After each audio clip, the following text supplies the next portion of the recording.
are there. Before them, London and New York were on the map, and right there in the middle is Dubai. And again, over the decades, with Abu Dhabi's support, with Dubai's own ingenuity, what it has done is to place itself on that map amongst global cities as being a hub for all of these different categories of flows. The timing for this could not be better. Look at the geography of where Abu Dhabi, Dubai, what some of you like to call Abu Dubai, sits on this map. At the absolute center of what I call the global urban network civilization. This particular set of 50 to 60 megacity regions that really drive the world economy. The absolute centers of global production, value chains, financial clout, demographics, and so forth. And what all cities want more than anything else is to get connected to each other. That is how they enhance themselves. That is how they enhance their influence in the world. The city view of the world is very different from the political or territorial view of the world. It's not about imposing boundaries, it's about connecting across them. And you can see what this country has done as part of that vision. Look at the role of Emirates Airlines, Etihad Airlines, and their globe-spanning networks. Sovereign wealth funds of the UAE and others that invest capital all over the world. The influence of this country comes from leveraging its role in this connected network. And these are examples of a much broader pattern that is underway around the world. That is the shift from thinking purely in terms of natural geography, political geography, towards functional geography, the geography of connectivity. For so long, for centuries, for millennia, power derived from the size of your territory, volume of natural resources you possess, the size of your population alone, the security of your boundaries. Because we didn't live in a world with such a thorough coat of layers of connectivity, of transportation, energy, communications. But now we do. And that's what functional geography is. And to understand the world today, to understand not only its complexity, but how influence is exercised, we have to look at this layer, not just how big a country is, or the size of its military. And so what this map of functional geography shows you is how to think about how power is exercised when boundaries are blurred. So let's put that in the Arab context. There is no official capital of the Arab region. But in functional terms, of course there is. And it is this country. This is the country that sits at the hub of so much of the region's economic activity, diplomatic activity, commercial activity. In a purely political map, you can't simply decide who gets to be the capital of what. But in functional terms, the role you play matters more than simply what official political designations are. And that is, of course, a great responsibility. Because right now, the UAE is the eye of the storm, as Nina said. It is an oasis, if you will, at a time of very, very significant turbulence around the world. And the UAE has shown quite a bit of bravery, leadership in situations where it's contributing resources, whether it's Iraq, Egypt, Yemen, Libya, and so forth. But there's a lot more that needs to be done in order for the rest of the Arab region to benefit from what the UAE has done for itself, which is building this substantial internal connectivity to share resources for everyone's betterment. As we know, the World War I map, the map created by the Sykes-Picot agreements and subsequent agreements through World War II, that map is crumbling. But that was never the natural map of this part of the world, with all of your historical, linguistic, cultural commonalities. And in fact, the Arab region has always been the most urbanized part of the world. More than 90% of people in this region live in cities. The history of this region is the history of urban trading hubs and oases connected to each other. And that is the map that we have to build again today to overcome artificial boundaries, to share the water, the energy, food resources from where they are in abundance, to where they are the most scarce. And the risk of not doing so is great. There could be another decade or more of conflicts, spillover of those conflicts, that could potentially burst the bubble that we enjoy here. And that is not a risk that we should want to take. Instead, we should focus on building what I call the Pax Arabia, right? The peace of the Arab world. It has been done before.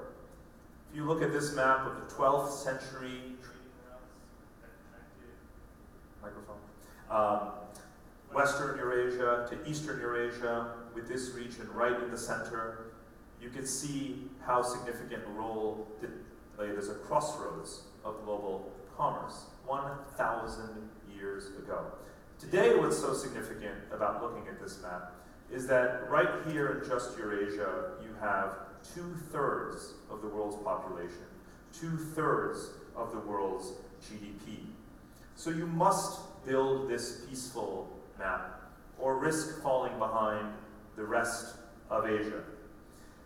And indeed, this is Asia. You may have noticed I have not used the term Middle East so far today, and I don't plan to. And the reason is that this is no longer, or rather, this is much more than just a convenient way station, a stopover for British vessels on their way to the Far East. Geographically, this is West Asia. And in the 16th century, before colonialism, before the Cold War, this region was crucial to a thriving system of trade and commerce, cultural exchange between West Asia, South Asia, East Asia, and Central Asia along those Silk Roads. That was the greatest system the world has ever known. And it is in fact becoming such an Asian system again through forces like the Belt and Road Initiative, which I've mapped out for you here. You can see the planned transportation and energy corridors linking China, Southeast Asia, across Central Asia, Iran, Pakistan, through right here to this region. All of these lines, whether they are pipelines or railways or highways or internet cables, are most definitely going to be built. And so Asian connectivity is flourishing again, and here you can see more specifically how that applies to some of the newer modes of transportation. You can see, for example, aviation corridors. You can see the dense connectivity that is unfolding within and across the various subregions of Asia.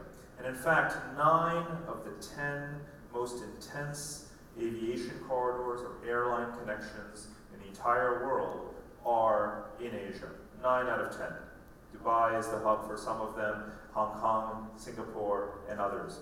So Asia is truly, truly coming together, and it requires a whole shift in our psychology here to not view this region as simply one that is a way station, if you will, but rather one that is central to this thriving Asian future. So I have a call to action, or several calls to action for you today in the spirit of not just talking about the future, but building it.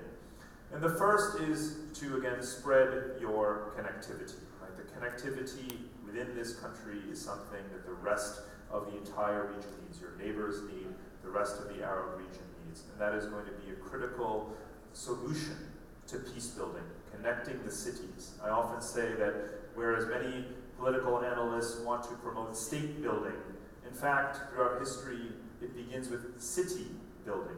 Building stable cities is how you build stable countries. We have to connect into those urban hubs, build them, stabilize them, and let that stability spread.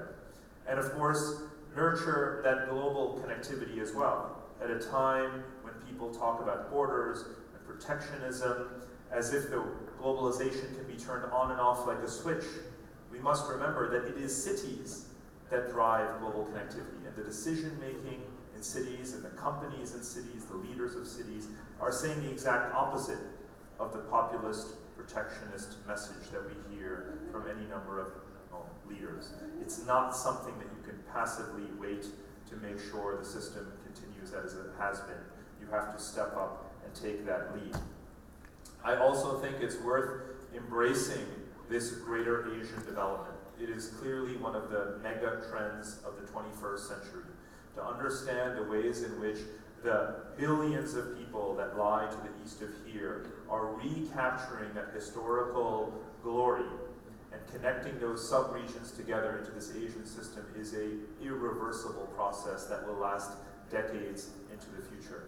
But that does require then my final call to action, which is that you no longer think of yourselves as the Middle East. And I will challenge you, I will admonish you to go the entire rest of the day without using that term, Middle East. Let's see if you can do that. Thank you very much for having me here. Enjoy the rest of the day. Thank you.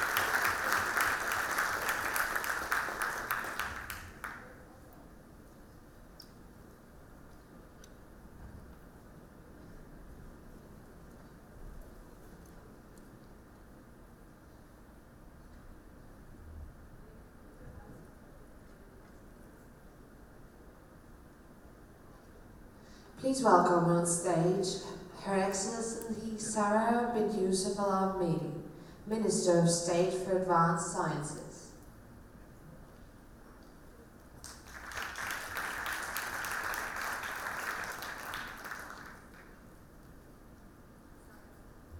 And good morning. It is a pleasure to be here, and I'm going to take you on a snapback from the geography of this world, from the political realm, from the boundaries that are associated with the lands that exist on this planet, to the expanse of the Valles Marineris, Arabia Terra, and Olympus Mons that exists on planet Mars. It is with this wide lens that we are looking at the future of not only the nation of the UAE, but of the world. And it is from this that we've stipulated and started our venture into the future of science and technology for this nation. So first off, I'd like to congratulate the National on meeting the milestone of 10 years. And as I was speaking to me, that is a celebration that should last an entire year. And having an outlook and celebrating this, not by the accomplishments of the last 10 years, but with the potential of looking forward in both the legal sense and celebrating the potential of the future. And from there, I'd like to speak about a passion project that I have been lucky enough and honored to be amongst only 50 young scientists and engineers, much of them much more brilliant and far-reaching expertise, both in planetary science and also in engineering development of very complex and smart systems that need to operate autonomously in one of the harshest environments known to mankind, and that's the environment that's out of the protection of our world, out of the protection of our atmosphere. And it is there that a lot of cutting-edge innovation has happened for the world over the last 6 decades, and it is there to push the boundaries of development for the UAE in both science and technology.